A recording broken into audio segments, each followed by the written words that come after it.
Assalamualaikum warahmatullahi wabarakatuh. Alhamdulillahirabbil alamin nasta'in wala dunya waddin. Wassalatu wassalamu ala asrofil anbiya'i wal mursalin wa ala alihi wa sahbihi ajmain amma ba'du.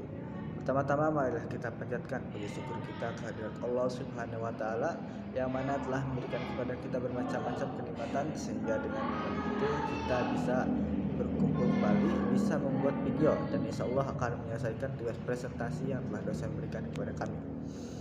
Adapun topik yang akan kami bahas dalam video kali ini yaitu mengenai Pancasila sebagai sistem filsafat. Perkenalkan, nama saya Imam Badawi. Saya di sini sebagai moderator yang akan memandu acara ini. Dan adapun anggota-anggota saya yaitu Muhammad Adriansah, Halimatus Sadiah, Tiar Mulyana, dan Lia Ulmasya. Baik, untuk mempersingkat waktu, mari kita lanjut ke acara selanjutnya yaitu acara penyampaian materi. Yang pertama yang akan disampaikan oleh Muhammad Adriansah. Padanya saya persilahkan. Assalamualaikum warahmatullahi wabarakatuh. Perkenalkan, nama saya Muhammad Adriansah. Saya di sini akan sedikit menjelaskan tentang pengertian Pancasila sebagai filsafat. Sebelumnya, filsafat adalah ilmu pengetahuan mengenai hakikat dari segala sesuatu yang mencari sebab-sebab terdalam menggunakan akal. Sedangkan Pancasila itu sendiri berarti Panca adalah 5 dan sila adalah prinsip atau asas. Jadi Pancasila adalah 5 asas atau 5 prinsip. Jadi di sini filsafat Pancasila dapat didefinisikan sebagai refleksi kritis dan rasional tentang Pancasila sebagai dasar negara dan kenyataan budaya bangsa, dengan tujuan untuk mendapat pokok-pokok pengertian yang mendasar dan menyeluruh. Karakteristik Pancasila. Di sini, karakteristik Pancasila ada 5. Yang pertama, sila-sila dalam Pancasila merupakan suatu kesatuan yang utuh. Yang kedua, Pancasila sebagai suatu substansi. Yang ketiga, Pancasila sebagai suatu realita atau kenyataan. Yang keempat, yaitu monoteis religius, yang artinya percaya bahwa Tuhan itu hanya ada satu dan maha kuasa atas segala sesuatu. Yang kelima, yaitu monodualis dan monopluralis. Monodualis yang artinya manusia terlahir sebagai makhluk sosial sekaligus makhluk individu, sedangkan monopluralis adalah manusia terdiri dari beberapa unsur tapi tetap merupakan suatu kesatuan yang utuh. Konsep wawasan filsafat meliputi bidang atau aspek penyelidikan. Yang pertama, landasan ontologis Pancasila, yang kedua, landasan epistemologis Pancasila, dan yang ketiga, landasan aksiologis Pancasila. Yang pertama yaitu ada dasar ontologis. Manusia sebagai pendukung pokok sila-sila Pancasila secara ontologis memiliki hal-hal yang mutlak, yaitu terdiri dari susunan kodrat, jiwa dan raga, jasmani dan rohani.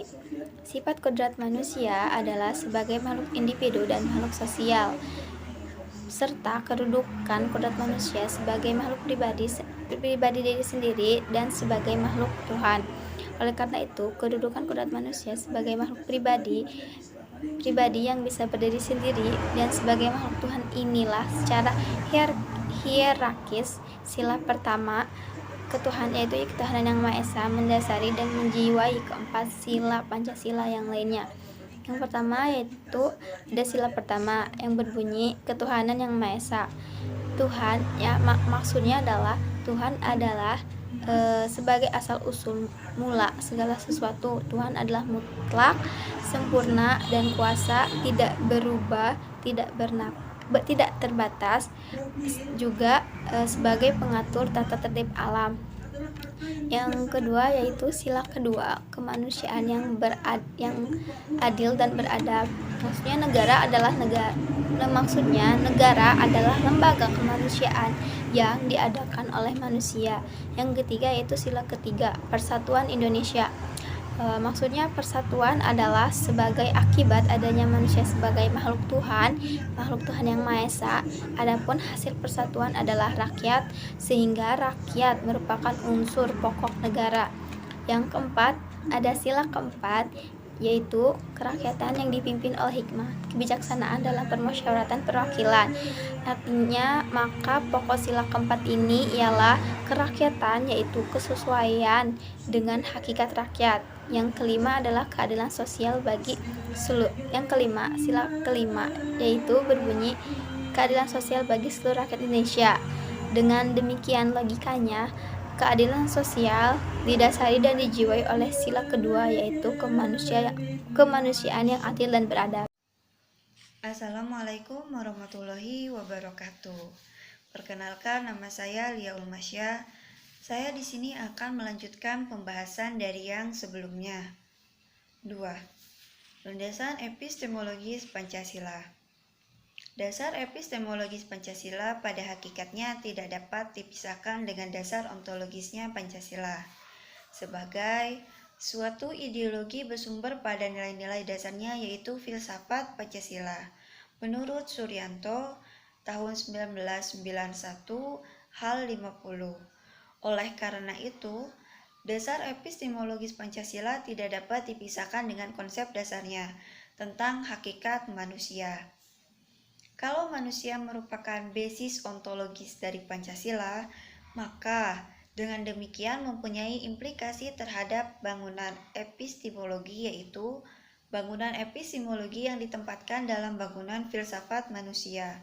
Menurut Pranarka 1996, hal 32. 3. Landasan aksiologis Pancasila. Menurut Noto Nagoro, bahwa nilai-nilai Pancasila termasuk nilai-nilai kerohanian yang mengakui nilai material dan nilai vital. Dengan demikian, nilai-nilai Pancasila yang tergolong nilai kerohanian itu juga nilai-nilai lain secara lengkap dan harmonis, yaitu nilai material, nilai vital, nilai kebenaran, nilai keindahan atau estetis, nilai kebaikan atau nilai moral, maupun nilai kesucian yang secara keseluruhan bersifat sistematik, hierarkis, di mana sila pertama yaitu ketuhanan yang Maha Esa sebagai basisnya, sampai dengan sila keadilan sosial sebagai tujuannya, menurut Darmodihardjo tahun 1978. Sekian, terima kasih. Filsafat Pancasila memiliki 3 fungsi, yaitu yang pertama, untuk memberikan jawaban yang mendasar tentang hakikat kehidupan bernegara. Yang kedua, untuk memberikan dan mencari kebenaran yang substansif tentang hakikat negara, ide negara, dan tujuan negara. Dan yang terakhir yaitu sebagai pedoman yang mendasar bagi warga negara Indonesia dalam bertindak dan bertingkah laku dalam kehidupan sosial masyarakat. Kesimpulan dari presentasi materi tentang Pancasila sebagai sistem filsafat kali ini adalah Pancasila yang terdiri dari 5 sila Pancasila pada hakikatnya merupakan suatu sistem filsafat. Sistem adalah kesatuan bagian-bagian yang saling berhubungan, bekerja sama untuk suatu tujuan tertentu, dan secara keseluruhan merupakan suatu kesatuan yang utuh. Dasar filsafat negara Indonesia terdiri dari 5 sila masing-masing yang merupakan suatu asas peradaban. Namun demikian, sila-sila Pancasila itu merupakan suatu kesatuan dan keutuhan. Setiap sila merupakan unsur dari Pancasila.